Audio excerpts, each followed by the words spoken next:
All right. Welcome back, everyone, to the Collective Intelligence Block Party. This is Collective Intelligence Block Party number 14. And I'm very happy to welcome back a friend and colleague and supporter who's been with us from the very beginning and very consistently, and took a little time off in recent weeks, but really helped us get us launched. And today he's got a super cool topic. So please join me in welcoming Michael Gaio on the general thread of a new story for humanity. Welcome. We love you, Michael. Take it away. Great. Thanks, Jamen. Good to be back. Hi, everyone. So this is a good segue from where we just left the last conversation, where Jamen, you'd been presenting about your historic involvement in a pivotal point in changing the history of marijuana adoption, and also referencing how you had developed your brand in the current age based on your great grandfather's story and history, because we tend to resonate with things like that. That's often the thing you put into marketing, is when you develop a sense of contiguousness through time, right? We tend to get so focused on where we're at right now. Of course, we want to be in the present moment. And there's so much happening in the world right now. How could we not be focused on the present moment? It's just a crazy point in history right now. We don't know what's going to happen next. But what I'm going to present today is quite a bit. We're going to go kind of in a 90-degree angle to the present moment of this stone soup idea, which I think is a great idea. And I think, but I'm going to broaden the perspective a bit, not to distract, but to more offer an opportunity to gain greater insight and perspective. Sometimes I kind of think of, like, if we were all, to draw a metaphor, if all of us, creating these projects and more to save the world and usher humanity into a greater phase of history, we're like all together trekking through the wilderness, trying to find our way, trying to survive, trying to navigate these obstacles, these canyons, these mountains, these rivers. And sometimes we come up across an obstacle, like we got to get across this canyon, and we're so focused on just jumping across the canyon, when at the same time we might have a couple scouts who are, just kind of like agilely scaling up the tallest tree to go, oh, hey, you know what? This was not obvious to everyone, but if we just go down this way, there's a fallen log across this canyon. We can just hop right across. So often it helps to have people who kind of like go way off on the edge to get really different perspectives, because it really helps us know really where we're at and what kinds of options we may have that we didn't see before. So, I call these things, these are like, ways of orientating to a life, ways of drawing perspective and meaning in life, and in our own lives, and in the lives of our current phase of history. So, this slot we've been having every week about, a new story for humanity is a very, very broad topic in my scope, in my mind, that I'm continuously revisiting in all kinds of different ways. And we've done all kinds of different topics. And in general, my company, my initiative is called Mythic Systems, and this is something I'm focusing on, is not necessarily just story and myth, but something like story and myth, because story and myth has provided for humanity the entire time. Go back all the way back to the beginning of our story of humanity. We've always had things like story and myth and religion and philosophy, and different ways of designing perspective and meaning about where we're at and where we're going next. That's it. It's these kinds of things. I don't think, I think that's, at this point in history, I think that story and myth are a little bit outdated, actually. We can still use story, like the way you use story, Jamen, and myth are still valuable, but I think we're in such a radical shift in our story of humanity that the way we derive meaning and orientation in our world today is going to be very, very different than it ever has been before. And so that's what I'm kind of seeking out. But I keep going to these different ways of looking, looking at psychology, and looking at spirituality, and looking at history, and looking at philosophy, all these different ways that we divide reading, and like trying to like how do we synergize all this into a new way. So that's part of why I keep hopping around to different topics, and I'm just following my inspiration. I just do a lot of research into things just by what inspires me, and then I just I get these insights, and I like to bring them out. So that's what today is about. Today's topic specifically is called historical resonances of current cultural emergencies. Because what I mean by this is that we're at this current state, with this pandemic specifically, as we're all familiar with, we've talked about before in previous webcasts, this pandemic is such an incredible opportunity. We don't know what's exactly going to happen next, but it seems such a wake-up call, or at least one of maybe many wake-up calls that have come over the next years and decades, that it seems like it's definitely hitting a reset button at some level. It's definitely disrupting a lot of patterns, which is great, I think. It's all kinds of patterns for everyone. And that's really good. I think when we can really get something that puts the brakes on, has everyone sitting at home, really contemplating things in a new way, that's a really good thing. So one thing I've been thinking of, we've been addressing, kind of loosely addressing associations of what's happening now with this pandemic to, the Black Plague, and to the Spanish flu in 1918, and I've been in my research, I've been kind of like, I've actually been developing this perspective for a while, even before this pandemic, but it's been congealing more and more and more. So I just want to offer this perspective on history of what's happened just before us for the last several hundred years basically, and what's happening now, and kind of just show these really interesting lines of association and correspondence. It just I'm trying to tease something out. I can't say I know exactly what it is. I have some vague ideas, but trying to tease something out here that kind of gives a sense of that we are indeed at this point, and there are resonances to what's happened before that could give some clue of what's actually happening now. It's it's not necessarily super simple, but so it's a huge topic. History always is, and this is going to be a really, really condensed, super simple version of what a bigger communication runs could be, and it's always developing. But so that's what's happening here. Let me just dive in, give maybe a 10 to 15 to 20-minute presentation, and then we'll just open it up like we always do and just discuss it, because that's where the real juice is at. So with that said, I have like a 5-slide presentation in PowerPoint here. So let me see if I can get that working. I say I gotta share the screen. Share screen, there we go. Host disabled attendee screen sharing, it says. I can't hear you, Jamen. It's all good now? Okay. Let's see, share screen. Where's the special sauce? I don't see it on there. Oh, there it is. Okay. And can you guys see my screen? Yes. It says the title, Historic Resonances? Yeah. Yeah. Great, thank you. Thank you. All right. So, someone once said a long time ago, history repeats itself. We've all heard this. History tends to repeat itself. Other people said history repeats itself first as tragedy, second as farce. That was Karl Marx. I don't know exactly what he meant, but and then someone else said, George Santanias said, those who cannot remember the past are condemned to repeat it. Right? Happens all the time. Happens in our personal lives, happens in history too. And Aaron Grunwell said, silence ensures that history repeats itself. So that's why we can't be silent about stuff. We do need to look back sometimes. We need to look back at where we've come.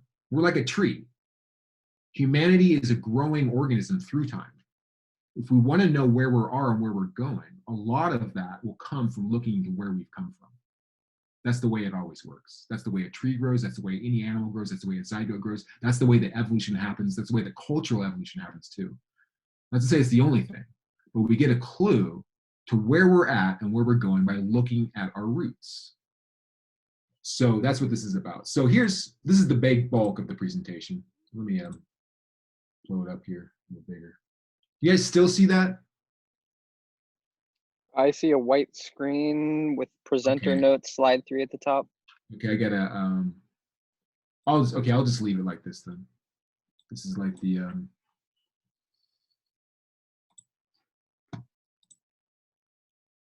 editing version. That's fine. So can you all see the image fine? Yeah, antiquity, Middle Ages. Okay. So here's a really broad stroke of the history of human culture, basically. You know, going from top to bottom. The top is the past, beginning with antiquity. Antiquity is everything before the Middle Ages, basically. So going all the way back to the beginnings of culture, through the Greeks and the Romans and everything, all that classical stuff. We're not going to talk about that, but that's just to give like a reference point. The next major turning point is the Middle Ages. The lovely Middle Ages, which we all miss so much. Oh, what a joyous time it must have been to live in the Middle Ages.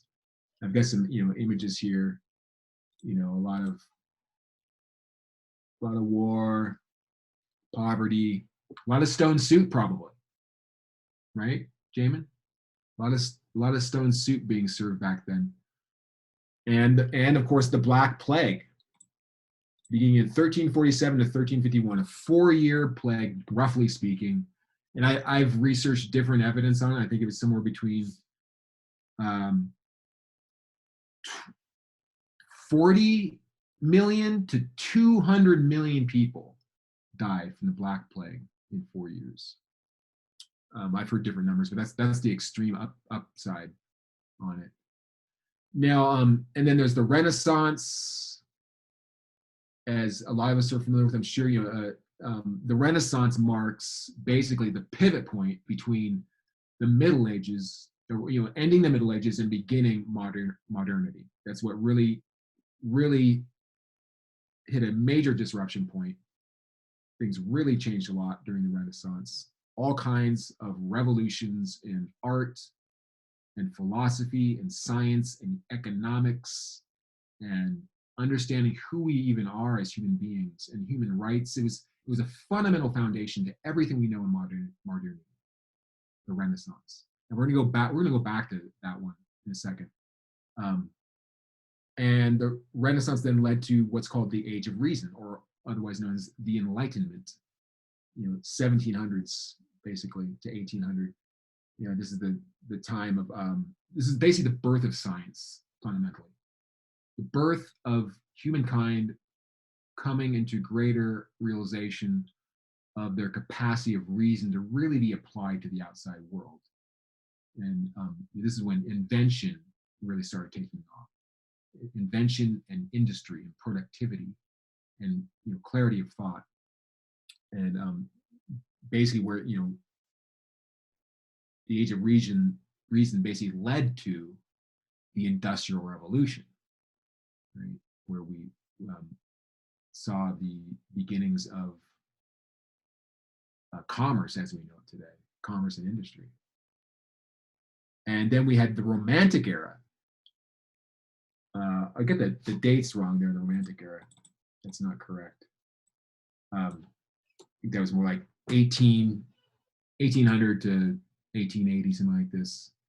And the Romantic era was actually a response. This is a really important one. We're gonna go back to this one too. The Romantic era was a response to the Enlightenment era. It was a rejection of it. It was a rejection of the Industrial Revolution. It was an acknowledgement that humanity was beginning to get away from nature too much. We were beginning to get a bit crazy with our machines very early on, the Romantic era. And it was the response was to return to nature more, to return to the more of the more illuminated elements of being human, the arts and emotion and celebrating the individual. And then there was a response to romanticism called realism, which was basically just kind of like a balance of the two, where it's like, well, let's just get real. We need both of these things. Let's just get on with it. We're going to go back to nature, but we need to move forward with our machines at the same time. And it just basically kind of accepted modernity, and things went forward into what we know today.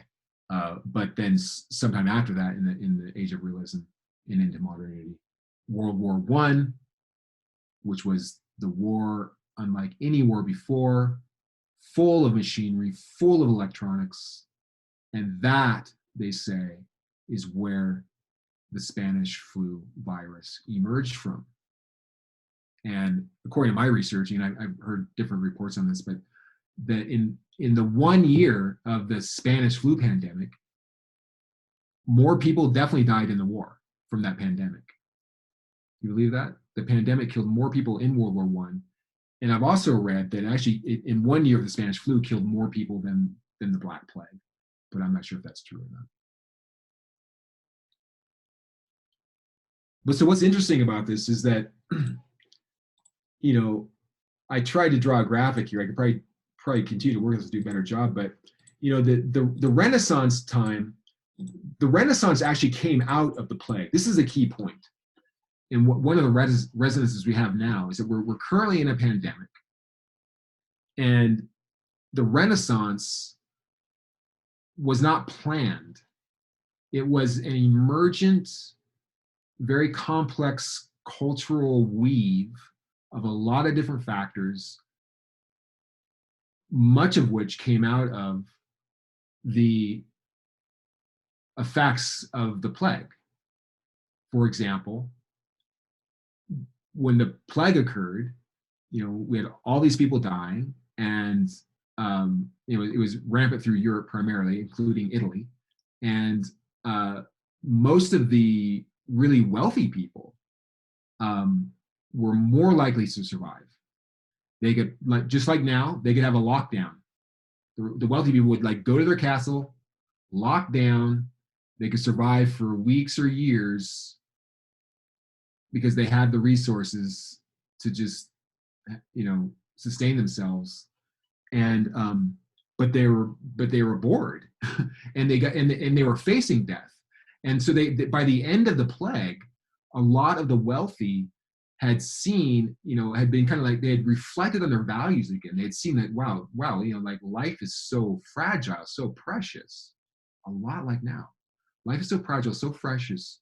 And, you know, we have all this wealth, and they were so grateful to be alive after the plague that's part of what spawned the Renaissance. Because then they're like, well, let's take some of this money and let's help the artists out. Let's look at reinventing economics. Let's look at reinventing philosophy and politics. And they began doing handouts, basically, particularly in Florence, and because Florence was hit really hard by the plague. And so there's actually quite a direct result of that. And then from that money going to these artists, and then them dishing out some of the most creative and inspired minds in that area, they begin seeding revolutions in thought and perspective that then laid out the entire foundation for something totally new. And like one of those things that was new was the birth of perspective in art. For example, because before the Renaissance, all the art was two-dimensional. When people were painting, for one, almost all the art was done it was always about the relationship between man and God. And they would show, you know, a bunch of humans in flat 2D with some image of God high above them. And they were just basically, all the art was being promoted by the churches as a way to communicate about the proper relationship between man and the divine, which can never be fully known, but just accept it. At the Renaissance, that changed radically. Someone invented perspectival drawing of how to simulate 3D, basically. And if we really think about the significance of that, it seems like it might be a superficial thing, but because especially today, because we take it so much for granted with all our fancy technology and everything's 3D all the time and we have images everywhere. But at that time, this was a radical idea, and for people to go look at a painting that mimicked and simulated real life was phenomenal, and it literally changed human consciousness. It allowed people to feel as if they could transport themselves into a different reality, because that reality was being simulated, so to speak. And it put the individual, by drawing perspective, it placed the awareness of the individual in context of the painting, because it's working with perspective. It literally unfolded new meaning in art. And so then that was just one aspect of the Renaissance. Then that revolution in art representation then also began having echoes in philosophy and politics of honoring the individual and basically allowing for the emergence of the humanitarian movements, or the humanities in general, putting greater emphasis on the ingenuity of the individual human being rather than just the church. That each individual human being was like a divine entity, was something that could be celebrated in itself. We take this for granted today. This was the big shift at that time. And that branched out in so many ways that basically, those tendrils of influence then wove themselves through history to what we have today. And we have today where each, the civil rights movement, every individual has a right, all that stuff came out of the Renaissance, right? From that simple shift in perspective. Right? So, I mean, we could talk about the Renaissance for hours of what happened there. It's just an enormously rich period of history that is our ancient roots into what we have today. But the point is, too, going back to this greater view, is that the Renaissance was basically a response to the Black Plague, or it was influenced by the Black Plague. It was a response to how do we live deeper in ourselves, because we just about died at the end of the fucking Middle Ages. The Dark Ages got really dark, and so things got light up again. Well, at the time of the Renaissance, too, another aspect of the Renaissance is that there was a sense of returning. People wanted to go back to antiquity, and there was a resurgence of looking back to the ancient Greek and Roman texts and oral transfers for the wisdom and value of those times, which never made it through the Dark Ages. So at the Renaissance, we went back in time past the Dark Ages to reclaim a period of before, and that helped fuel the Renaissance, right? So that's what the Renaissance did. And then out of the Renaissance, because of that illumination of the celebration of the individual and the ingenuity of the individual, and literally the funding of all these incredible geniuses like Leonardo da Vinci and Michelangelo and so many more, that more breakthroughs and insights came out that influenced mechanics and physics, Isaac Newton, things like this. So that birthed the age, what we call the Age of Reason, or the Enlightenment, in the 1700s forward. And, this was like Newton then making the principles of gravity and figuring out how the planets move, and Copernicus discovering with certainty that the Earth wasn't the center of the universe, was a huge, huge shift in perspective as well. That came about because of the Renaissance, and then led into the Age of Enlightenment, of then this huge trend of then raising that sense of ingenuity up to the highest state of being human, into our reason and our intellect, and what can humans really do now, and discovering electricity and harnessing electricity, and inventing the telescope and inventing the steam engine and all these things, right? which then led to the Industrial Revolution.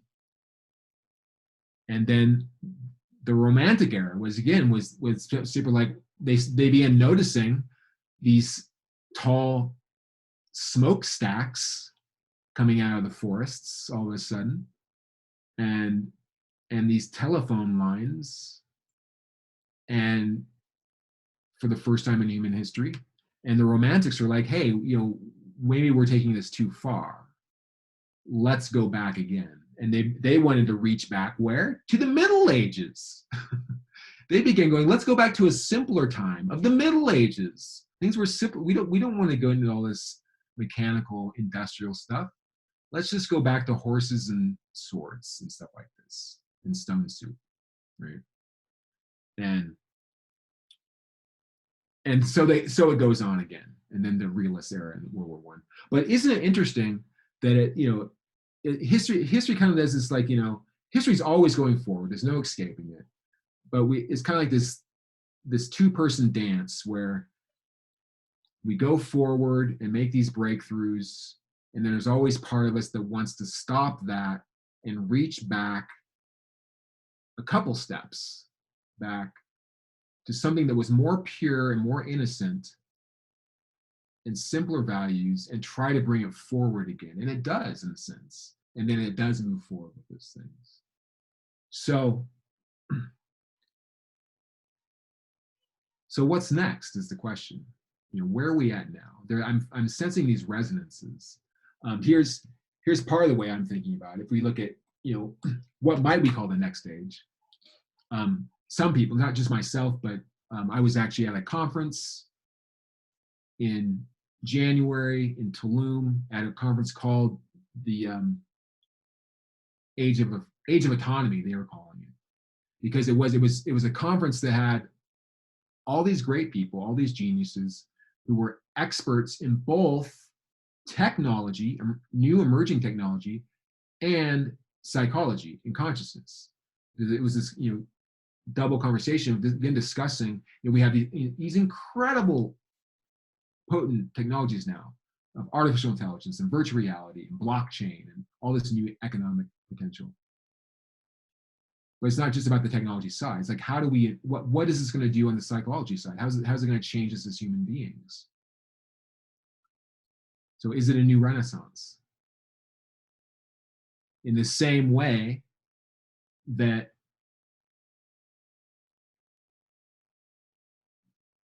.3D perspective drawing had an influence in changing philosophy and politics and everything else during the Renaissance, now we have VR coming in, virtual reality coming in. Imagine, where we can put a little headset on, and not only are we getting 3D, we're getting like full reality simulation.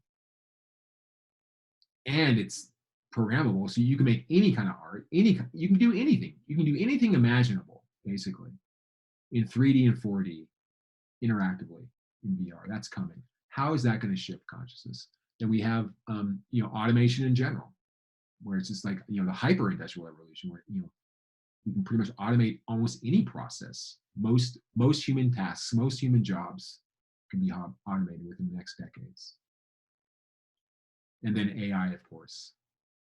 In the same way that we harness electricity during the Enlightenment era, we're now moving to an era where we can harness intelligence itself, almost like it's a natural resource. So, and then bioremediation, a return back to nature too, where we using these technologies to become in a new relationship with nature. So this is what I'm thinking about. This is a short version. I could go into more detail, but just a broad trend I'm looking into, someone with a lot of fascination and interest, because I think, I don't know if it's all true, but there's definitely going to be some truth to this. I think history does move this way sometimes, and putting my attention on this allows me to have a deeper sense of meaning about what's happening now. It doesn't make this period in history seem so isolated, because we've had hard times before. Maybe we haven't as a hard time as now, I don't know. But there's definitely been pivot points in the evolution of human culture through time. And it helps bring a deeper sense of meaning and inspiration that what's happening now, we can also look behind us in 200 years and go, oh yeah, that was the age of automation. Remember that?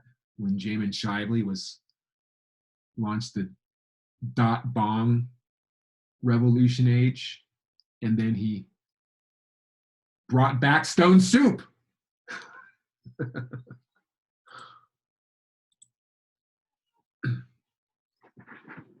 All right, that's it.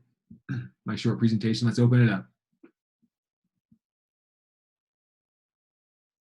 Jamen, you're on mute. I can't hear you, at least. Okay, how about now? There you go. I hear you, yes. Thanks. Okay, appreciate that. Dude, amazing presentation. Just absolutely amazing. And I love the perspective you're bringing to it. And look at the parallel of that. Well, first, let me read some stuff that Melissa had written into the chat kindly. Okay. Romantic era was from 1800 to 1890. Thank you. And the Medici family in 1300, Masaccio created the idea of perspective in 1300. So that was, and sometimes these things take a few decades to really germinate, right? Oh, absolutely. And then man was considered the center of the universe during the Renaissance. And Brunelleshi is a great architect. Yeah. So, but that thing that you mentioned about the perspective and all that, and that it gave people the experience of being able to teleport themselves virtually to some other place, right? Yeah. Without having to physically go there. Man, did that set off bells for me, because that's where we are right now with video conferencing, right? Yeah, video conferencing has existed for years, but it was on the fringe, right? Now everybody's doing it. It's right? It takes decades these things come out. Exactly. So we are now teleporting ourselves to this virtual meeting space that's in turn precipitating, it's forcing the hand of the trajectory of collective superintelligence, right? It's now just imminent, right? Imminent. And I would add age of compassion to y'all. You essentially said something to the effect of age of intelligence. So definitely age of intelligence and age of compassion, and the two really going together, right? Humanity finally getting that, you know what, the best thing for me is what's actually to do great for all of us. That's the best thing for me, right? Mm-hmm. And actually creating a new culture centered around that. So there's still social points, right? I'm a man, I still want to, attract that woman or whatever. And, there's, what can I do? Well, what can I do, rather than hoard a bunch of life-giving resources and, mow down acres of forest to have a mansion and a yacht and all that kind of terrible stuff. The new thing is, they started out guerrilla gardening, and then next thing you know, they had, they're just bringing in all these neighborhoods and everything. And it's like, wow, that kind of leadership, it suddenly becomes very sexy, right? Because I think that gets us back to our roots, right? It gets us back to our roots. Those who are doing good for all become the local heroes, and they become sexy, right? What I'm trying to do is stay in line with our biology, not just our history, but also our biology, right? Anyway, I'm complete and would love to hear from everyone. So just let me see if there's anyone. No one's in the queue. Let me respond to what you just said. One point, because I forgot to clarify on something. I like what you said about the, what are we going to call this new age? We probably won't call this new age anything until 100 years from now. Then someone then will call this our new age, But yeah, we could call it an age of compassion. I like that, and I think that works well with one way I'm framing it, with calling it an age of automation and autonomy. Meaning automation is the technology side. We are moving into an age of automation for sure, unless we really screw things up and we don't survive at all. The future is definitely all about automation. That includes AI, and robotics and all this kind of stuff. It is coming fast. It is coming. There's no stopping it to some extent. Hopefully, it'll be in balance with everything else. But that's just the automation side, and that is absolutely revolutionary. We'll have new economics to manage that, right? Blockchain and cryptocurrencies is the only way you can manage an age of autonomy or an age of automation. The autonomy side is the human side of it. So, meaning it can also be that because of automation, in a similar way that the Renaissance, or a similar way that because of automation, like, okay, we're all going to lose our jobs. Oh shit, what are we going to do? Oh, maybe something like lockdown, where we don't have jobs. What are you going to do? Oh wow, get back to drawing, get back to music, get back to like your relationships, get back to nature, get back, like, what are we will be reflecting on? What are our deeper values? What were the values we had before? Why did we lose them, right? Bring them back again now, reinventing what it means to be human as an individual but now since we have the technology to hyper connect, concentrating like, who am I as an individual? What are my values as an individual? What is real autonomy to myself in perfect balanced relationship with everyone else and the environment and all that? That's what I think. I think of autonomy. Autonomy and individualism is not quite exactly the same. Autonomy is definitely like, that I am automating my own life, but at the same time, if I'm fully autonomous, I must be dependent on my environments. So I'm going to keep my environments healthy. That's true autonomy, including compassion, connection.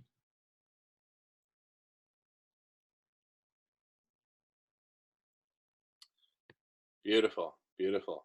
And Melissa goes on to write, cycles and events. It is the continual movement of the creation forces, up, down, back and forth, round and round. Look back and move forward. We are the myth. So who are we now?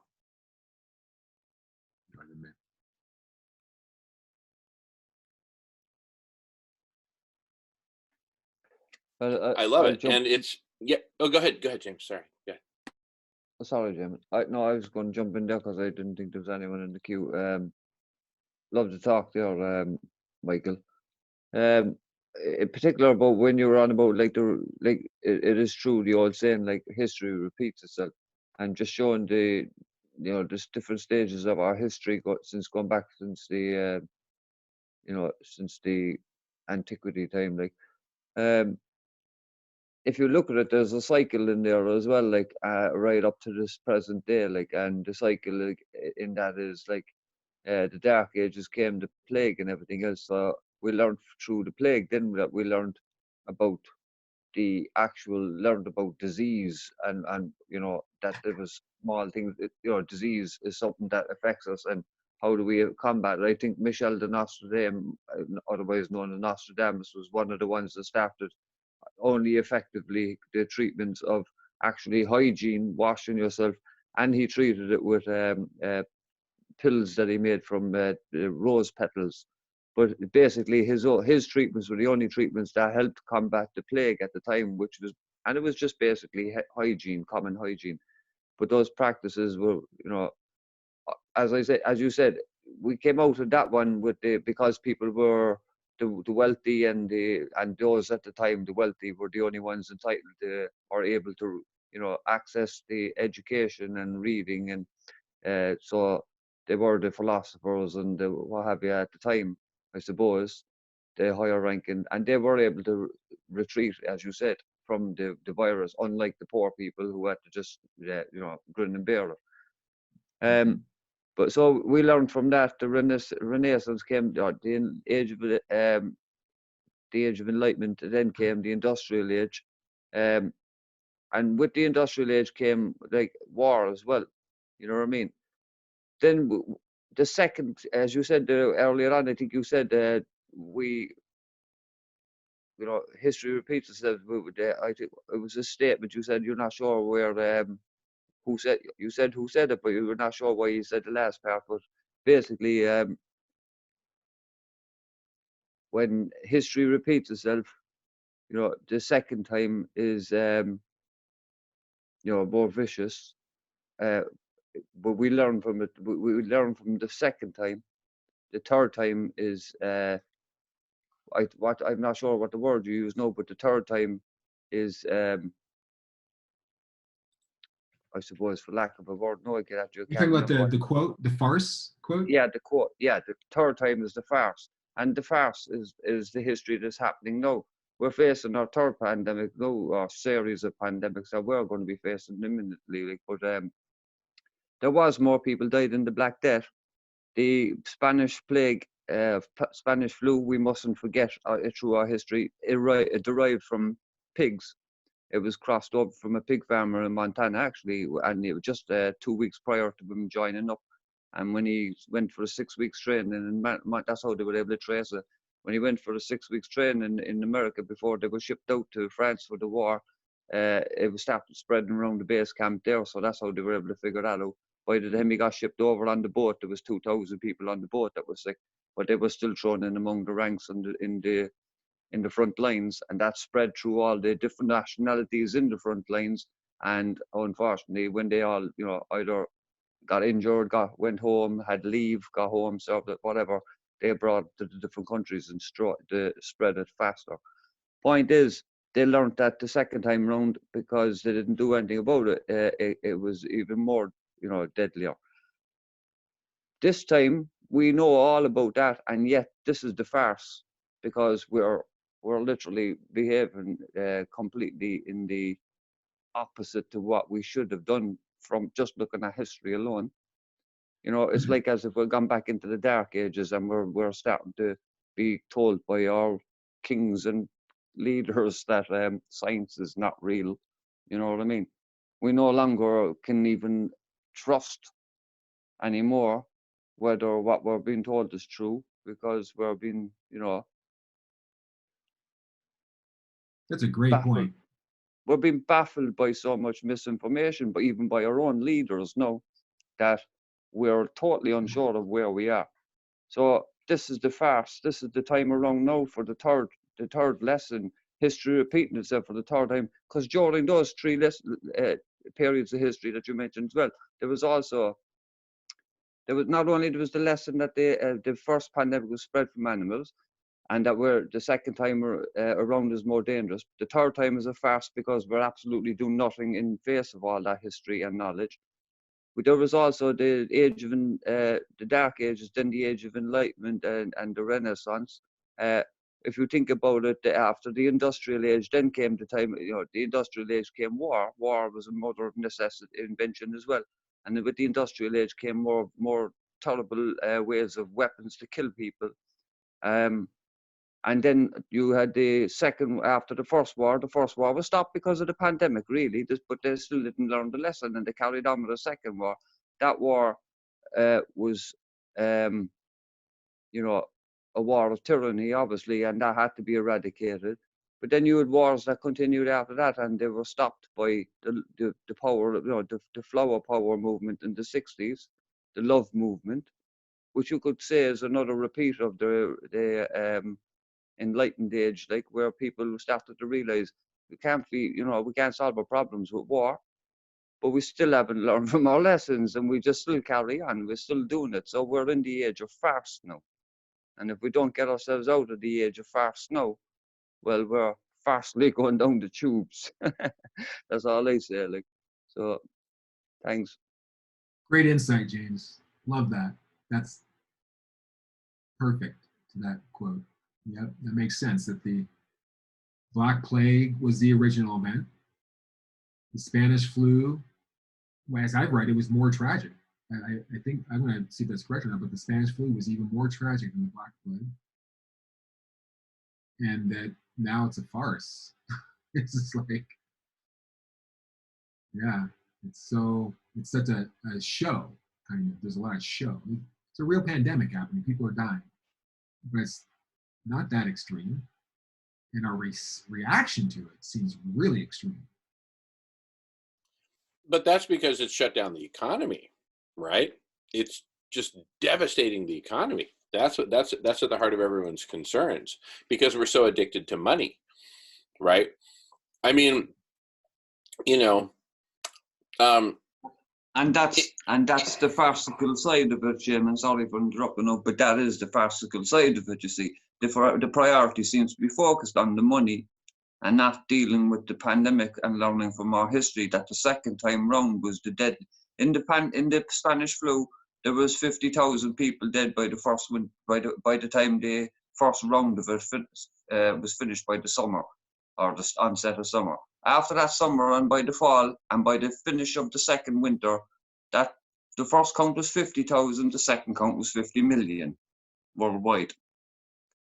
And no, it wasn't a greater, it was more tragic in the sense that we didn't learn from the first one, which was the Black Plague. But the Black Plague definitely, because people didn't have a clue at all, the Black Plague definitely took out over a third of the world's population. So it was definitely a higher death toll. Second time around, the pandemic of the 1918 pandemic took out about 50 million, they say, is the official figure.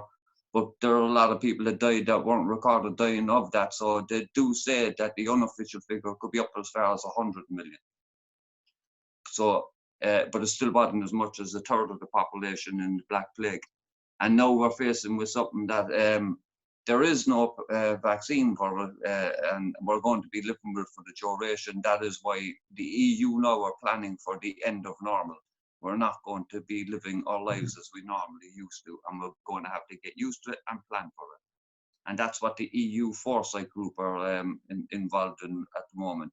You know what I mean? Because they're looking at things objectively. Unfortunately, not every country is doing that. They're dealing with more, as they consider, more important matters, which is money. And that is not the important matter. Because the money is only going to be obsolete anyway. Second wave around is going to do far more damage, and you won't be worrying about your fucking money then anyway. I mean, let's put it this way, like, try counting, as Guy McPherson says, try counting your money with your breath, holding your breath. You know what I mean? And there's no point being the richest man in the cemetery. I'd say no more.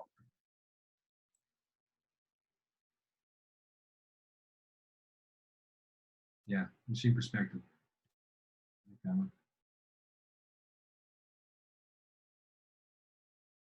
Yeah, I was just doing some research before this. I came up with two different sides of facts. One website was saying that more people died in 1 year of the Spanish flu than they did in 4 years of the Black Plague. But it's kind of hard to believe. Well, that's just because the world populations were so different. So it's really the much more valid comparison is percentage of the population, right? How many did each take out, right? Sure. Yeah.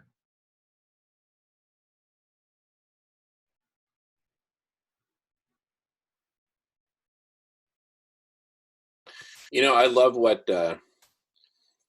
James said, and in fact, because of the fact that we're gonna show the world how to essentially eat anyway, right?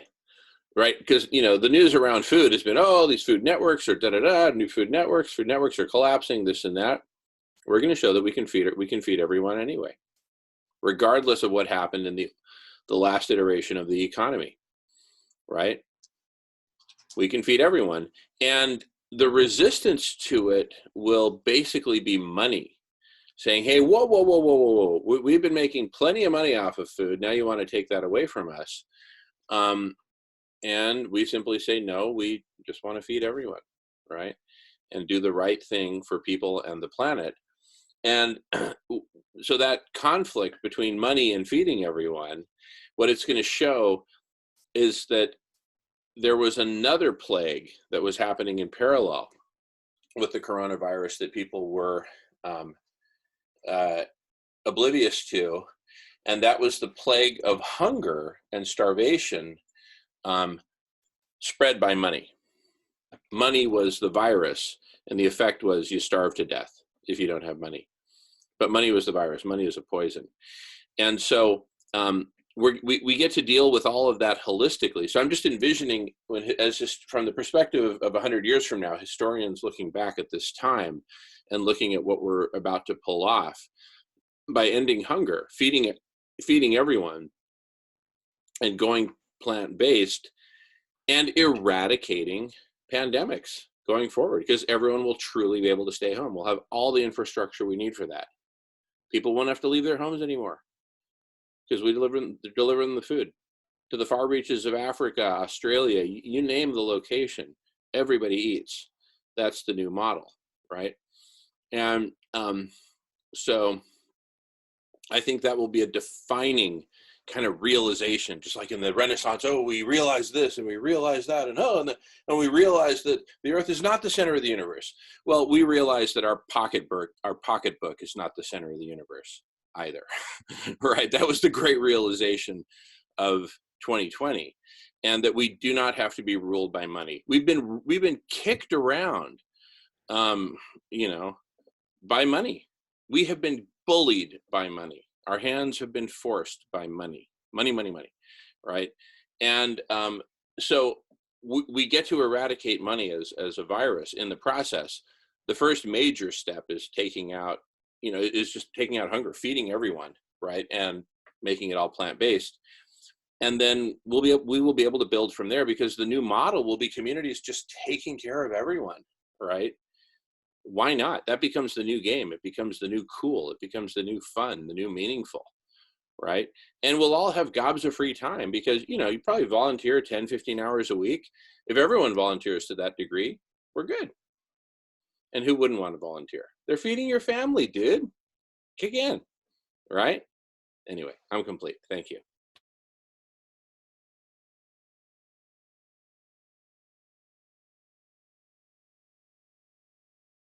Well,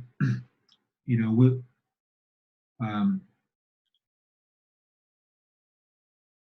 it comes to the topic of money, we've had conversations around that before, and it's always a deepening consideration for me. But I think it would probably, we probably want to have a full-on session for that. Maybe we should. I think we've mentioned it before, but I think it's a really nuanced consideration. Of course, the way that the current economic system is designed is poisonous. It's toxic. Of course it is. I just feel like it's easy to get that confused with the general idea of economics. You know what I mean? How did money get started in the first place? People I'm use sorry, what? stuff. I'm sorry, what? How did money get? Huh? My question is, how did money get started in the first place? I've done research on that.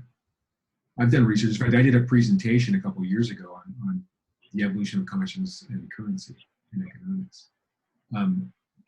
The first units of value exchange, that's what I call them. They're units of money, or like there's a difference between money and currency. Let's call it currency for a second. Currency is a way that humans measure and transact value. That's actually a useful thing that I think we'll probably always need, so long as we're evolving as a species and evolving our culture. If we're going to keep evolving, and in my sense, that's a given. If we don't evolve, we're going to die. We're going to need some way to continue to measure and transact value. That's it. And so the first instances of this go way back to cows. I think it's pretty much accepted that cows itself was a means of currency. That say, you were a cattle farmer in Africa, 3,000 years ago, and your neighbor who's 50 freaking miles away has a bunch of almonds, and you really want those almonds because you've been eating, all you're doing is eating milk and beef, and you can't live very well off of milk and beef. So you want some almonds, and you want some apricots, and you want some. So what do you got to do? You got to freaking pack a backpack and like several dinners for 3 weeks to even travel to get to your neighbor and bring him some cows, so you can then bring back the almonds. That is not very efficient, but that's how it started. Okay, and then cows. Since everyone didn't have cows, I think they actually made some like clay little medallions. I think the first little tokens were made of clay, and they would stamp this little cow image on it. And so the first tokens were representing cows. Cows were the gold. Cows were the original gold. Cows were backing the money in the beginning. So then you could go and take your clay token and cash in for cows at any time. You understand? That's how it started. It's based on value. Money's based on value. But value is a very deep, broad conversation. Not just physical, tangible value, but inherent, innate values. It's all intertwined. And so when I hear that we've got to get rid of money, that's fine. I understand that when I hear that, I interpret that as the way we need to change our current economic paradigm. I get that, and I fully agree. It's something I think about a lot. We need to change our current economic paradigm. But if we're going to remove money, we've got to, if we don't replace it with some other system, we can't move forward. We still need a way of measuring and transacting value. So, and then we can talk about that, how we do that. There's a lot of different ideas. But it does help. It's a good question. It's a good question like we did today. It helps to go back and look, well, this is where money came from. It wasn't evil at the beginning. It was actually really useful, Otherwise, these guys would have just been eating, or they would have been battling. They would have been going and stealing the almonds rather than exchanging for it. Because we had a unit. So like money became this way of making that process more and more efficient. And then it evolved into, credit cards. Now credit cards are efficient, very, very efficient. Cash, so like there's all these efficiencies. I mean, it's part of collective intelligence. I've spoken on this before too, is that economics and collective intelligence are really, really tightly close together, right? In my mind, that economics is the measure of how a collective is being most efficient and healthy in everything it does. You use economics to measure that. If you have a collective that's not very collectively intelligent, they're fighting each other and they're not making anything new. They're just wrapped in drama. That's a non-collective intelligence. And so if you measure that economically, it's crashing economically. There's no value there. If you have a society that is highly efficient, highly healthy, interacting in ways that are flows of creativity, that create higher orders of productivity and ingenuity and goodness for everyone. You can measure that in economics, things like GDP, and they have all these different metrics of measuring things like that. That's basically measuring the health. And so, and then you're getting the flow of the currency. The currency is like the blood. It's just you have value flowing through the whole superorganism. It's like the superorganism lives on value itself, and then it just keeps going and going like a mushroom. So, we might have to kill the word money maybe and call it something else. But that's why I like to use the words. It's just economics and just ways of interacting with value exchange. So I have a question, Michael. How would, imagine the scenario where basically we create this freaking awesome food network and everyone just totally gets into it and everything is just donated. There is literally no currency. There are no tokens, right? That change hand when a farmer, says, hey, please use my land, a bunch of volunteers come, grow a bunch of crops, take them to market, take them to restaurants, the restaurants chop and everything else. Your truck broke down. Hey, there's a mechanic down the street who will donate his hours to fix your truck so you can get back to delivering food, et cetera, et cetera. So we can certainly imagine that, right? Mm-hmm. How would an economic system measure that flow of value, which is, of course, very real? Yeah, it's a good question. I know that many people are working on that. It's not a new idea. There's people that in the blockchain cryptocurrency realm they've been thinking about this for years. I don't know exactly how to describe it. Neither do I know, nor do I describe it. But what I do know is that many people are working on that. That's a very obvious need in that pattern you're talking about. And that up to this point in the cryptocurrency revolution, there's been a lot of experimentation with that because we tend to think it should just work. If everyone starts doing good, then everyone else is going to be doing good. But you know what? I can't fully get behind that. I'm a little bit of a realist. I know I have a good side. I know I can be a generous person. I know, Jamen, I know that you can certainly be a generous person too. But also, as a philosopher, as a psychologist, and just as a human being who observes the world, there is a problem. And this is something I talked about before. I think there's a more fundamental problem than a systemic design. I think that we need systemic solutions, things like technologies and things like systems that organize us as a collective. I don't think that's going to last. Those systems, those solutions will never last until we get into the deeper striations of psychological, what I call psychological or psychospiritual or problems of consciousness, basically. That those are latent issues that we don't focus on as much, and history will repeat itself until we get to those, right? So I think that to get to your question, that there's been a lot of experimentation in the cryptocurrency world of trying to create new patterns of using game theory and all this kind of stuff, new patterns of interacting with value to see if we can bootstrap a different pattern that works. And I think some progress is being made there, though. I still think it's really complex, because even if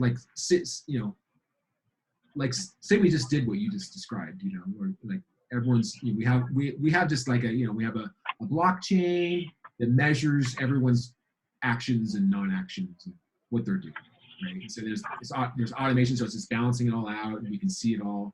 I mean that's one element I think that would work is using reputation and using social feedback and making it fully decentralized, so that it's no government doing it. There's no central organization doing it. It's fully distributed on a distributed network platform, so that the public owns the system itself and owns the way it's operated. So it's fully fluid democracy, right? So that anyone, it has a way of checks and balances, so it keeps itself in balance. That's the best thing I can think of that would work, because then, but then here's what happens though. So let's say that's going for a while. And so you're basically using those metrics of measuring who's contributing what towards the center for the common good, and then using any kind of feedback system. Well, then what happens? If Joe across the street is now doing 50% less than me, am I honestly going to be okay with that for the rest of my life? Am I the kind of person that I can really go, you know what, I'm giving 300% of my time and resources and attention, because time is also a resource. Our time is a resource. Like, well, I need to be fed, but then I'm really there. If we look at Maslow's hierarchy of needs, food is at the bottom. You're right. We have to have that. We have to have food. We have to have those things. And we start going up the ladder, those needs. At the top of that pyramid is what? Self-actualization. That's an individual thing. Joe and me, we have different versions of that value. That's a value too. Being in life, having the limited amount of time I have in this life to actualize what I determine is my ultimate potential is tremendously valuable. I need food to do that, for sure. I need food and shelter and all those things to do that. But once I have those things, then I want to use my time to go for the other things. So once we have the whole food network going, then it's like, well, I don't want to have to give too much of my resources, because I want to also self-actualize and spend my time doing other things, right? Isn't this a realistic perspective? And everyone's going to be different around. Everyone will be different around that too. So that's when we start getting differences of people's value sets, and then all of a sudden people are going, well, you contributed this and I contributed that, and we don't agree. How do you then we have a governance problem that is governing that. And so it gets back to power dynamics. And that's why I think that the problem's deeper than systemic design. It gets into human psychology, and it gets even psychospirituality of topics like Melissa and I have talked about before, of Ahriman and the unseen forces on this earth, which is not even in the conversation, that's pulling some levers, because there are issues like human greed and evil and things like this. They aren't just going to go away because we remove them. I'm sorry. Money's not the root of evil, in my opinion. We're made to think it's the root of evil, but it's not the root.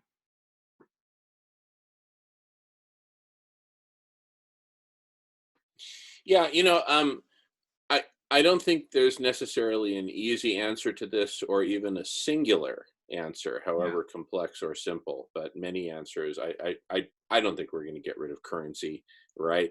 Even if there's some, you know, planetary scale governmental empire, right, that, you know, forbids money, bans money, and all that. People are going to scrounge up whatever gold they've got. How are they going to stomp out Bitcoin? You have to stomp out the internet to stomp out Bitcoin, for example. So I think it's just totally unrealistic. There will be currency. But here's what I'm saying, is that with Brooklyn Eats and more broadly Operation Stone Soup, we will be creating a radically new kind of currency that actually turns classical economic thinking literally on its head. And here's how.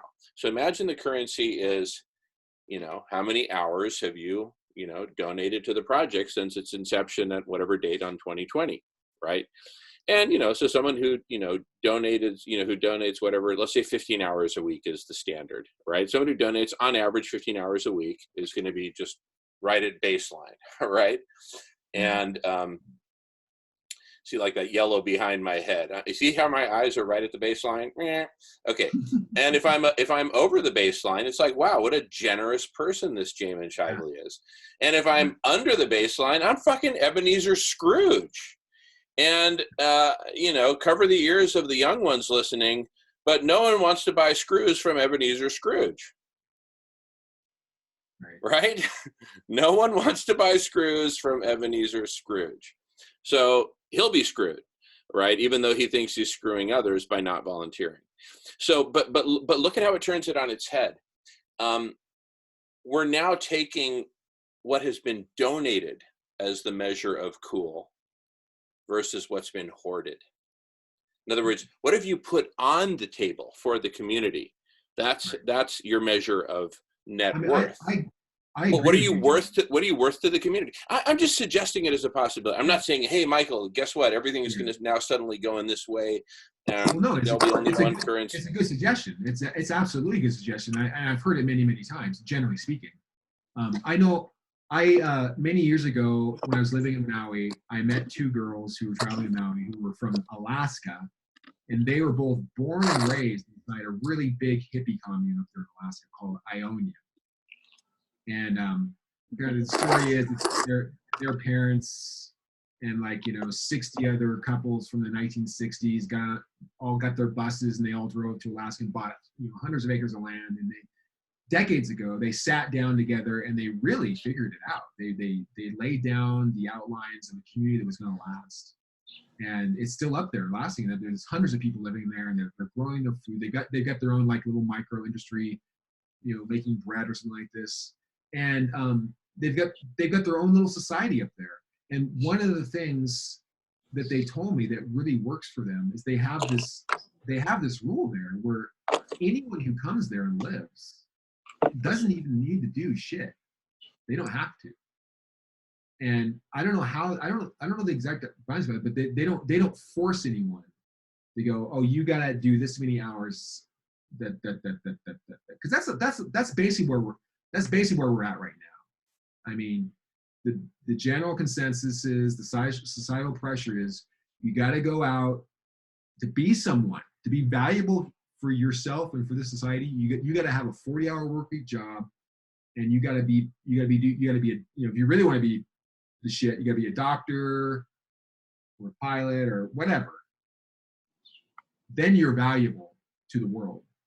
Yeah, I was also thinking, like, what if somebody's handicapped or challenged in some way, or is hospitalized? You know, not everybody can. Yeah. So I always want to make a little point here, because I'm not disagreeing with what you're saying. Of course, we want to live in a society where people are just finding their generosity, because we are that. We're able to. We want to be able to, like, access. Human beings are inherently good. I do believe this. And we want to be able to have an environment, a social environment, where we can access that and give to each other. That's awesome. And I fully agree with that. And I've seen it in my life, but there's more to allowing that to be sustainable. And I had another track of thought there. I forget what it was. But It'll come back, I'm sure, Yeah. especially with oh yeah, what it yourself. was. I remember what it was. It was that just that I think that somehow mixed with that is also the idea of recognition. You think, well, I can do good. I'll be generous so long as I'm recognized for it. Oh, that reminds me, as I don't know if Melissa's still listening or not, that reminds me of I think the first or second temptation of Christ, right? That Steiner talks about. The idea of being recognized. And is part, like, can we just give without ever being acknowledged for it? That's part of the solution too. Because like if we do have a system that's tracking everyone, going, well, how much do you contribute? Then all of a sudden we're kind of slipping back into the same general area of give and take mentality. And so I think it's just like it's that will work so long as we also need a fundamental, somehow, I don't know how, but it's fundamental shift in consciousness, fundamental shift in psychology where we just bypass all that measuring. I mean, the measuring is still important to some degree, but we can't measure. I guess like Nancy's saying, every human being, even the handicapped, every human being is valuable. So we've got to be able to somehow access that so that every single possible situation, we can recognize that a human being is inherently valuable, no matter what they're contributing, no matter how they're contributing it. Because again, like some people might contribute one thing, some people might contribute another thing. And we've got to be able to reconcile that all of it's somehow on the table, no matter what it is. And what's of value will change from community to community and culture to culture. Something that just occurred to me was during the Holocaust, Jewish people who were very learned and intellectual and kind of revered in society, when they were in concentration camps, that didn't matter in concentration camps. So they kind of lost their status.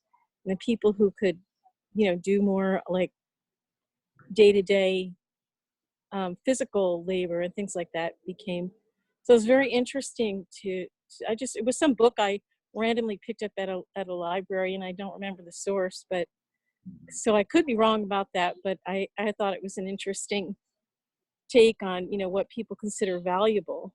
Because the idea of giving is, as soon as you put a value on it, then it's no longer giving, and it kind of end up where, like you were saying, where we are now, where now your work has a value, and people out of desperation could lie about what they did, and is somebody else going to judge me? I do Airbnb, and I've had many people come and go, and of the dozens of people that I've had, like I got about 2 or 3 kind of bad reviews, and these people were complete jerks.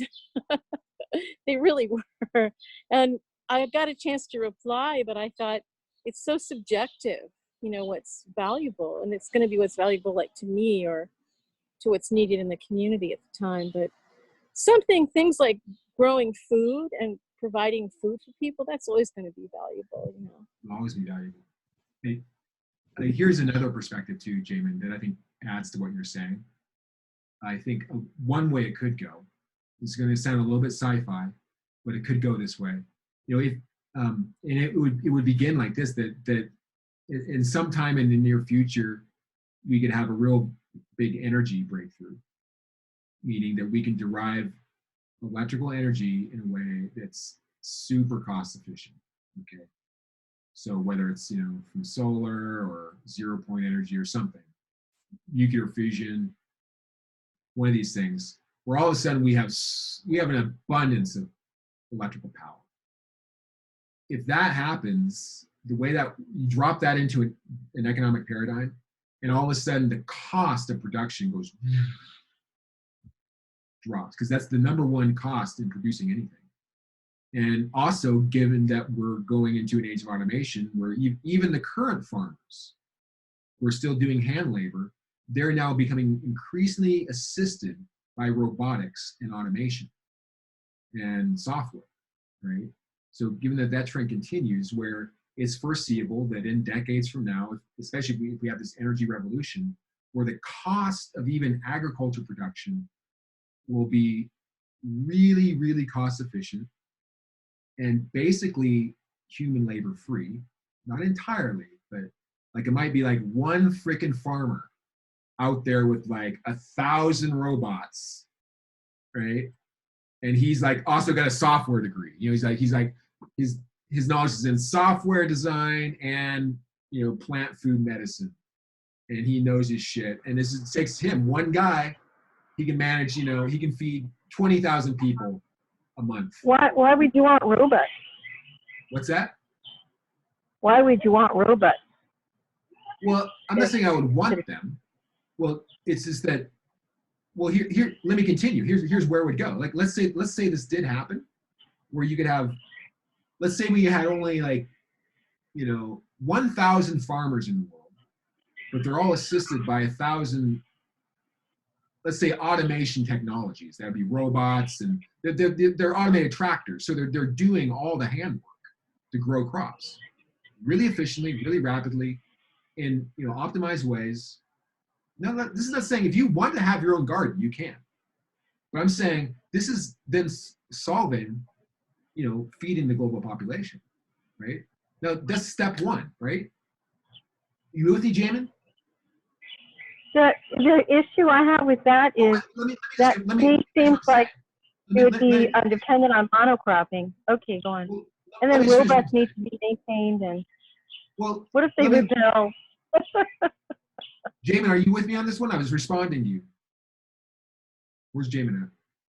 I'm 100% with you. I was just going to put some Okay. food out for the crows, but I'm listening with my earbuds. 100%. Okay, so that's step one. Like, I know there's a lot to consider in this, but let's just say, well, actually, that's step two. Step one is we have an energy paradigm shift where energy becomes really, really abundant, so that we can then have minimal amount of humans we can have experts, people who really, really know how to grow food well, assisted by armies of automation.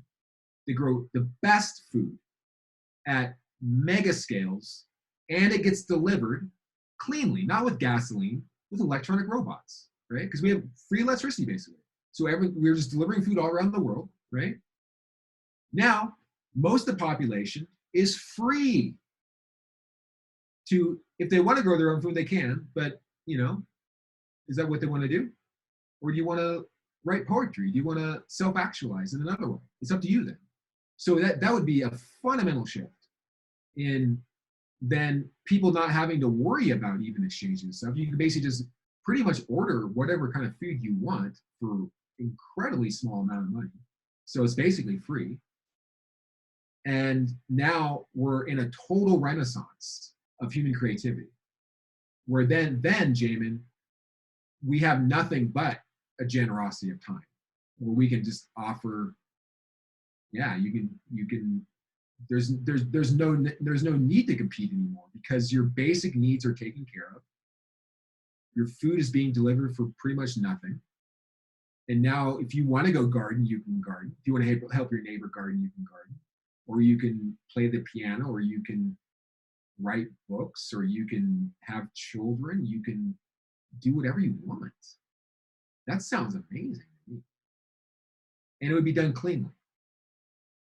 Again, all electronic, all automation. So like monocropping, I don't know. You know, again, like that's a side issue. That's a relevant issue, but again, it's just like, yeah, we definitely need an agriculture revolution. The main element I'm just throwing is that both with automation and super cheap productivity, we could free up people to get back to just their inherent values without having to like run around for money in order to buy food. That's a separate problem. You know, so this would solve that problem at the basic level of agriculture so that we don't even have to do that. You don't have to have a job to feed yourself. Awesome. Wow, imagine if you didn't have a job to feed yourself, you didn't have a job to have a roof over your head. Imagine the things that people would do, like in lockdown. Imagine what people would do. Wow, we might just be we'd just be inventing all kinds of ways to improve the world, perhaps, or improve our own lives, and then share them, because we don't have to worry. We don't have to have a job. We can just share it. That might be one way to get around to this sharing economy more. By the way, I did that presentation last January in San Francisco at the Anantha thing. There was someone on the panel named Chelsea Rustrum, who I know wrote a book called The Sharing Economy. So she'd be a good reference point to go to for this too. I know she's been thinking about it for a long time. Awesome. Yeah. Beautiful. James has his hand up. I just want to make a quick comment. Actually, go ahead, James. You go first, then I'll comment. Go ahead. Thanks, Jim, because I'll probably forget what I was going to say. Yeah, I agree with you, Michael, what you're saying. Like, in a sense, to be realistic about it, like we have to have a currency. We have to have a form of like, that's a form of independence as well, and self-worth, as you said, and all that. That's all necessary, and it's not going to go away, obviously. But if you think about it, that massive transformation with the farming and everything, I know you're saying you're basing it on the eventual, we just said a technology that comes along to supply all that power. That's grand. It can still, like, we already have a lot of those technologies. Most of farming is automated now anyway. Massive combine harvesters, they're doing much more capable things on the farm to reduce the amount of hands that need to be in the farm and everything else. The only difference is that all of that technology, and let's face it, like, there's a lot of scientific approaches and research going into robotics and everything else and automated technology. So we're already in that sphere. It's just that our way of thinking around that sphere is wrong, in a sense, because if we can build technology to dig up the soil to plant crops, sow crops, plant them, harvest them, and everything else, we can all it really needs to be done is not only an adjustment in our way of thinking, but an adjustment in our technologies, really, if you think about it. Because the way we're farming now has been proved to be destroying the ecosystems and everything else. We roll over our lands now. We don't even, like, apart from the crops that do need to be plowed, there's majority of the monocrops and all that. They are not the monocrops, the geocrops and all that. They just rake over the ground. They don't plow it. They just rake over the ground. They're constantly rolling over the ground with these massive combine harvesters, big wide wheels. And all they've been doing over the number of seasons is compacting the ground, so that when you have a massive rain, it's so compact that the water runs off the farm fields, which normally, when it was left alone under, if it wasn't flattened all the time, it was soaking up the water. They got rid of it. Anyway, neither here nor there. Different approaches are what we need. So you adjust the machinery so that instead of dealing with your crops that way, you adjust them so that they can monocrop. In other words, lay down your new beds of soil or mulch at the start of the winter season, thick enough to be planting your crop in the following year, and nothing needs to be done to it after that. All the natural nutrients are in it from the mulch, which is basically naturally derived from all the cuttings that are collected over the year or whatever. Anyway, neither here nor there. Point is, it's just a matter of changing the technology. And I agree with you 100%. It's also a way of, we have to change our mind and reset our mind about the way we work and the way our work consumes us in order to make the money that we do, that is consuming us as well. And yes, everybody needs to feel self-worth, and there will always be a form of currency But yes, if everybody was being fed, if we just put all our thoughts into the technologies to reinvent our farming industries to do it in a more sustainable way for our lands as well as ourselves, we'd have more time. If we literally, because of the population, there is a huge amount of population and there's a huge amount of unemployment, and you have to make sure everybody's got what they have, not just the food coming in at a very, very cheap price, but that they also have a form of self-worth, and everybody have something to offer society. So whatever it is they feel that they have to offer society, they offer up to 20 hours a week for their weekly salary. And if you only have 20 hours a week of work, or even 10, depending on the population, that gives you a lot of free time to explore your real self-worth as to value yourself as a human. And that also makes sure that everybody has a job and everybody gets paid, for their job and their 20 hours a week or 10 hours a week or whatever it necessarily has to be. But it's your way of contributing. It's your way of getting your value for your contribution, your way of independence, and a way of dealing with the food side of it, so that can be achieved. And it takes an immeasurable amount of stress and pain off of people and pressure for working 40 or more hours a week to try and put food on the table for their children, and all the stresses that come with that. They would all be alleviated. So I agree with what you're saying. It's just a matter of restructuring everything. I'm really getting it to hearing you speak, James. I'm really realizing now, I'm having a new realization that I think that's really seeming like, the solution to the other problem I was talking about, Jamen, too, because I think there's this psycho-spiritual problem too. But in order for us to really get to that, we have to free up every time. It's hard to have a psycho-spiritual breakthrough when you're working a 40-hour-a-week job that you don't like. I see it. I've experienced that. I've seen other people do it like that.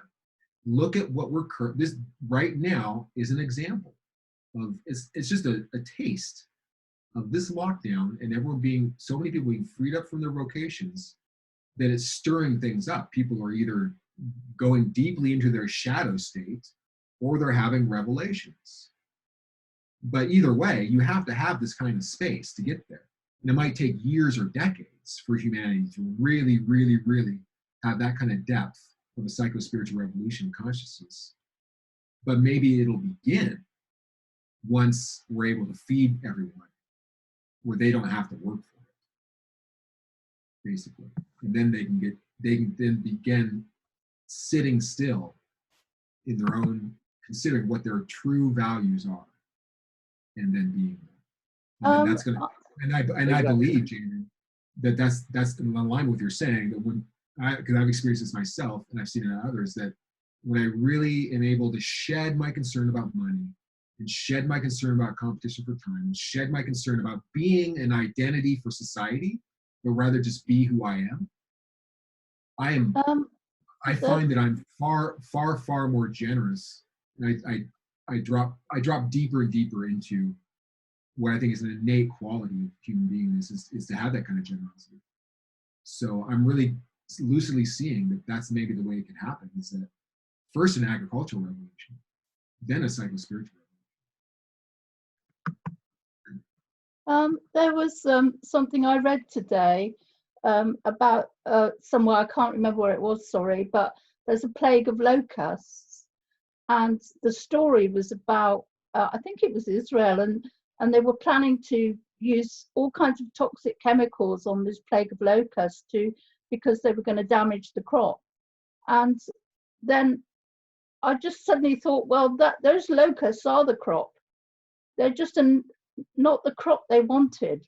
I know we're all vegans here, but in Thailand they're making burgers out of locusts. Locusts are edible.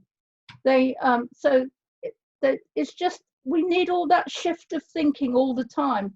So they're thinking, oh my God, this is a terrible problem. Look, let's get all the worst chemicals possible and kill all these locusts and save our crop. But what they had was a gift of locusts. they had all these locust burgers arriving. It was just another crop. And I just thought that everything, we're so stuck in our way of thinking. It took me a couple of seconds to shift my thinking when I read the article, because the article was, you know, going one way, problem, problem, problem. But we could do these little, you know, brain juggles quite easily, really, couldn't we, on lots of things? Beautiful. Beautiful. Hey, just a heads up that in 15 minutes will be the beginning of the Vegan Collective Intelligence Happy Hour. And Don't everyone mention is the locusts, then. Don't mention the locusts, then. Yeah, you might want to ease off on the locust burger. I can already see Nancy frowning. And anyway, so yeah, anyway, but everyone's welcome to the Vegan Collective Intelligence Happy Hour, without exception. Well, I would just like to finish off this conversation so with my last 2 pence worth, and I would just like to say to Michael as well, like that I enjoyed the talk for one anyway. I found it, you know, it again very insightful and engaging. Yeah, it basically does, as far as I'm concerned, come down to a new way of just a new approach to the farming, definitely a new way of approach to the way. Yes, we need economics, we need a currency, but a new way of approaching it, and the forcing of, like, basically all of that came out of, and one of the earliest forms of currency really was slavery, and it's still a form of currency today because we're all still slaves. Right. Yeah. Slaves to our jobs, and slaves to the fact that we have to work to barely put the roof over our heads and put the food on our table, barely, for the majority of people. And that's not fair when the majority of the wealth then belongs to so few. So that all has to be reviewed. So what if people want to accumulate money, let them accumulate money. As long as all the rest have a fair entitlement to have an independent life, and all it would require out of them is 10 to 20 hours a week of commitment to something worthwhile to society. The rest of their time is their own, then to be as creative as possible. That is it, like, in a sense, like, Michael. So I agree with you 100%. Great point again, James. Yeah, that's why I think one good way of looking at the new age we're coming into is the age of automation and autonomy, that we will not be slaves in any sense. Yeah, definitely. We won't be slaves to society. We won't be slaves psycho-spiritually. We'll be as free as we can be. Exactly, definitely. Automation is a key element.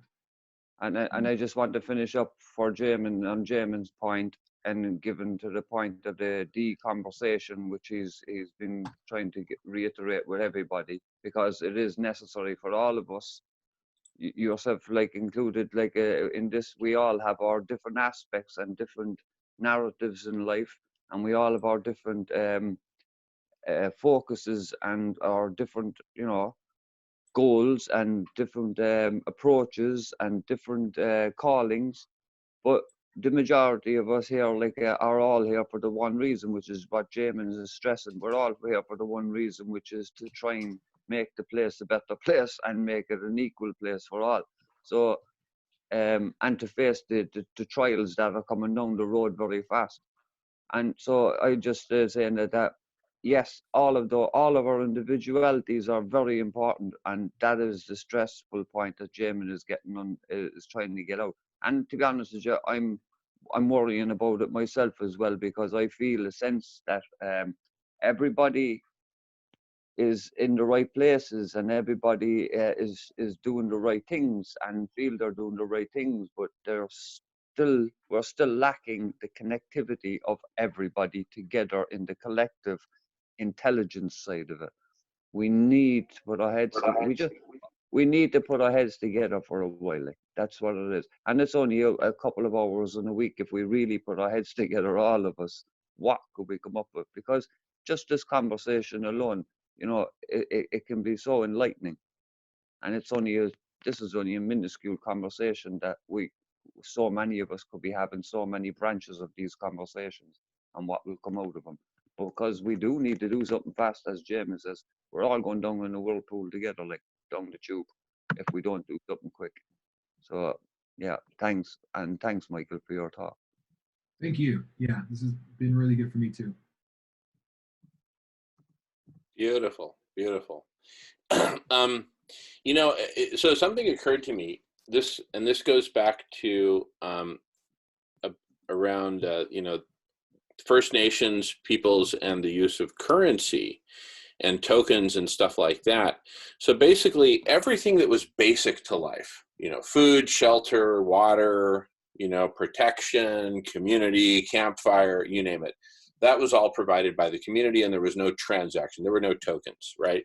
Now, if on a lazy, balmy Saturday afternoon, I want to whittle away at a, you know, at a shell or a piece of wood or something like that and make something ornamental, either for myself or to give to my mom or to give to my, you know, girlfriend or whatever, that's a token. It's a token of my love, right? And it's an expression of my artwork. But those sort of things became sort of the frosting on the cake. The cake itself was free. You want frosting? Okay, fine. Sit on a Saturday afternoon and whittle for a while. Now, okay, so now take that same paradigm. Start with those services that are already provided free in virtually all communities of the United States. Police protection, fire protection, right? Maintenance of traffic lights and, you know, ways of passage and whatnot. You know, bridges, sidewalks, roads, infrastructure. So much stuff is provided for free, right? Now, you want some luxury items, right? Go ahead and build them. You know, go ahead and get a job, work, build them yourself, whatever, right? Now what we're doing is we're essentially adding layers to the cake of that which is provided for free. We're building up the layers.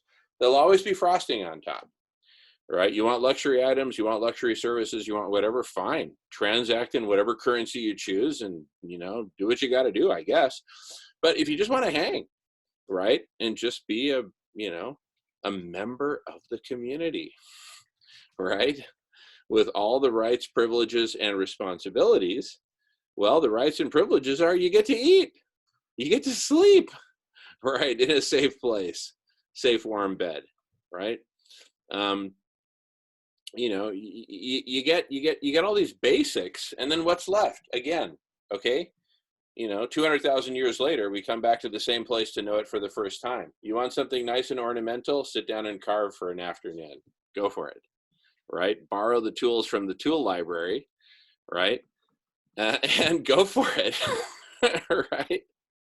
So anyway, I'm just saying we can get back closer to that ideal where it's a thin layer of frosting, and food and frosting don't mix, basically. You know, basics are not frosting. Basics are cake, and the cake is free. Frosting, go do what you got to do if you want frosting. Go ahead, Mike.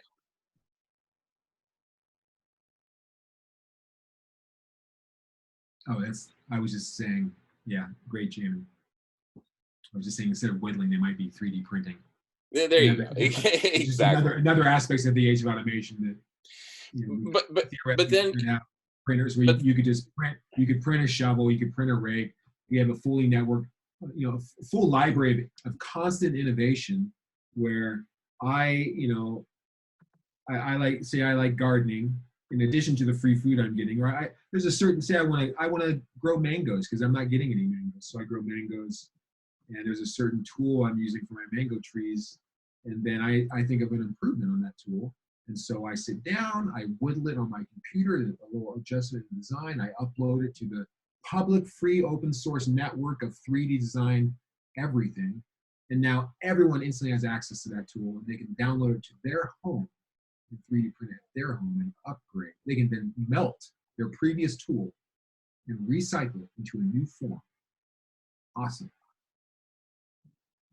Super cool. Super cool. But going back to what I was talking about. Whittling 3.0. Yeah, totally. But regardless of the whittling tool, look at how the arc of history has gone from First Nations peoples, where we all came from, ultimately, where there was free cake and a thin layer of frosting on top that was optional, and whether you wanted to make it or not is up to you. all the way down to even the cake is transactional. No money, no food for you.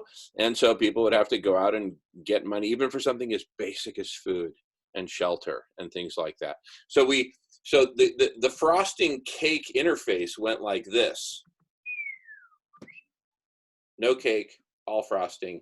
And now the trend, thankfully, finally is going back up this way.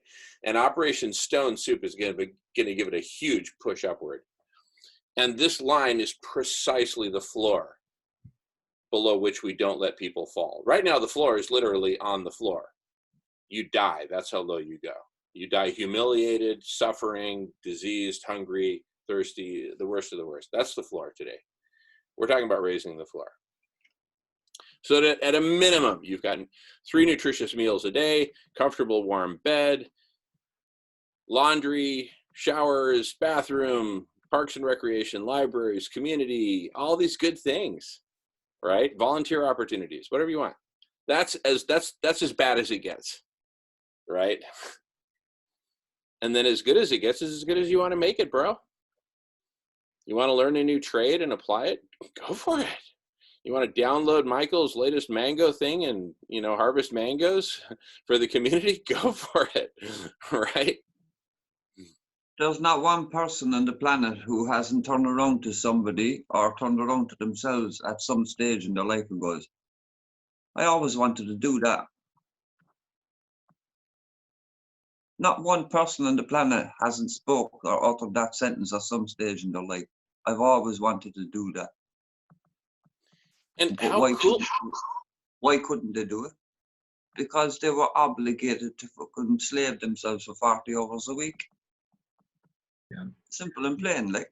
And the world would be so much better off if we only had less time to contribute to society.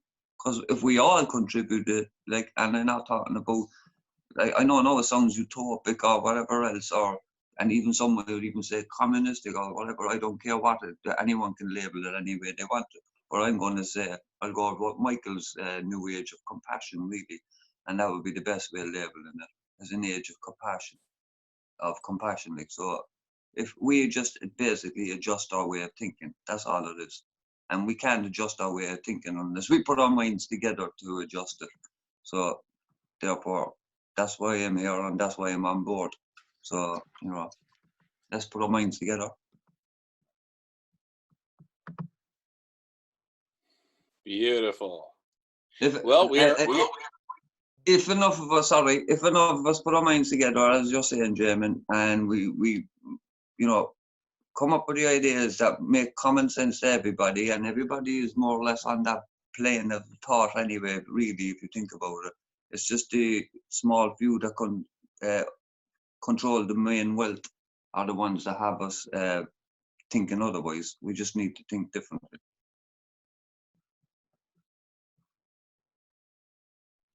Beautiful, James. Wow, super cool. Well, we're 2 minutes away from starting officially the Vegan Collective Intelligence Happy Hour, which will be lots of fun. Stick around, everyone, for that.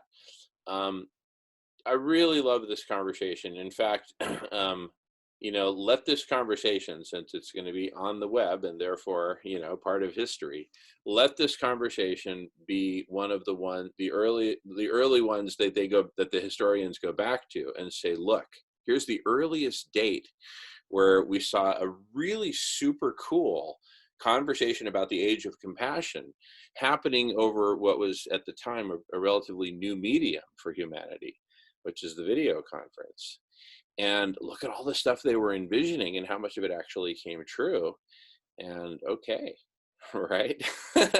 Which, this is one of the forms of registering your contribution, is hitting the record button. Right? No one can argue that Jamen puts in a lot of hours at the block party. And I get a lot of thanks, read social currency, for that. Right? And I'm loving it. I consider myself well paid to have the opportunity to work with you all, right? And do this cool stuff. Now imagine everyone embraces that. That's going to power the collective superintelligence, especially during the arc of its rise, right? Michael, how much would you give to be in the Silicon Valley at the dawn of social media, or at the dawn of the Mac, or of the dawn of the computer, the dawn of the OS, right? These are irreplaceable moments in history, and we're about to go through, you know, imagine one of those high-speed chase scenes where a car just crashes through barricade after barricade after barricade, and it just keeps going. We're going to be busting through barrier after barrier after barrier after barrier, right? The sound barrier, the light barrier, you know, as we achieve these new levels of collective superintelligence. And those who were fortunate enough to get in on the ground floor, not necessarily of the software, but of the thoughtware. I know a system that could do this and this and this and this and this. And then the only thing it's missing is essentially the 3D software printer. We've got 3D plastic printers. We need the 3D software printer that'll take the thoughtware as the input and spit out the software. I'm sure we'll get there. In fact, I would always write pseudocode before I would write code, and just let the AI look over my shoulder for a few cycles and see what I'm doing. And then they'll be able to pattern match the thoughts to the pseudocode, to the code, to the tested code, to the et cetera. Fun stuff, everybody. Oh my goodness. So, hey, so good to see you. So, and we'll see you. Hey, we'll still be going strong for another 13 hours, so get some sleep, and it'll be breakfast with the block party. we'll get a bunch of vegan burritos going on or something like that. All right. Well, it is happy hour time in VCI land. I just want to acknowledge that. Hey, and Benjamin and Suzanne are here. Welcome. Oh, so was saying goodbye to Melissa. Okay, and I guess Melissa's gonna. Okay, now I get it. Thanks. So, and welcome, Benjamin and Suzanne. Welcome to the Vegan Collective Intelligence Block Party Happy Hour. Why don't I stop the previous recording, unless there's any final words anyone wants to add to the previous recording. I just want to say it's been super awesome having you here, Michael. Please feel free to stick around and hang out for the happy hour. Just wanted to say thanks to Michael as well. That was a good hour. I enjoyed the talk. I did too. Thank you, James. That was really good. I learned a lot too, of having new insights, and really grateful for the opportunity to collectively coordinate with all of you. Awesome. Well, come back anytime. We'll be going strong for another 13 hours on this one. This is block party number 14. Nice. Yes. All right. And Michael, you are a proud founding member of the block party. So thank you for being that to the block party. It's been super awesome. Wouldn't be the same without you. All righty. Well, at this point, let me stop the previous recording in 3, 2, 1.